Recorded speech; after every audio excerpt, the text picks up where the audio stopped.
marathon road trip. Head home for Christmas and then get ready to host the Saskatoon Blades on December 27th.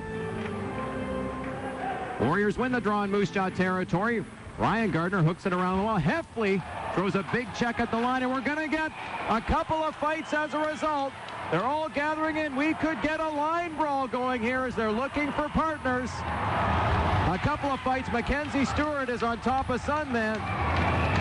Jaimen Yakubowski is throwing punches at Matteo Gennaro. Tim Vanstone has dropped the gloves inside the Moose Jaw line. Can't pick up the number of the Moose Jaw player there. Oh, it's Ryan Gardiner.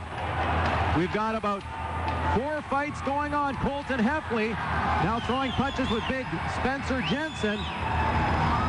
Mackenze Stewart, who manhandled Jack Rodewald, is being ushered to the penalty box. I'll tell you what, this was a setup by Moose Jaw. They threw out some pretty big heavyweights on this shift, and there was no backing off by the Moose Jaw Warriors. The first instance of body contact along the side wall, they were in there with their gloves off. That was a definite set play from that Moose Jaw Warrior bench as far as I'm concerned. It was the Heffley hit that sparked it all, but it erupted rather quickly on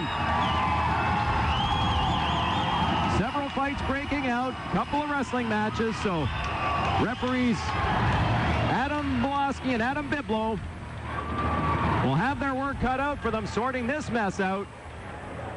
But no doubt, a message being sent, as you mentioned, Marty Ring, when these two teams will hook up once again. Well, Jaimen Yakubowski and Matteo Gennaro, that was a pretty good tilt. It looked like Yakubowski had the upper hand. Gennaro went down at one point, but full marks to Matteo Gennaro. He got up after a couple of pretty hard hits by Yakubowski onto the back of the head, and then they got up and they went toe-to-toe. That was a pretty good tilt.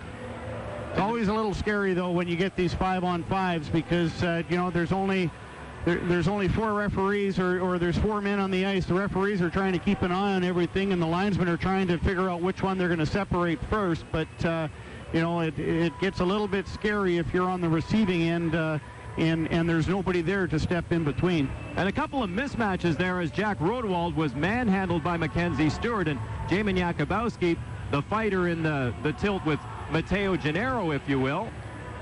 And we're watching quickly the replay here as Tim Vanstone. That was a pretty good one with Ryan Gardiner, and Tim Vanstone definitely ended up with the upper hand on that one as well. And Mackenze Stewart now heading off, and so is Gardiner.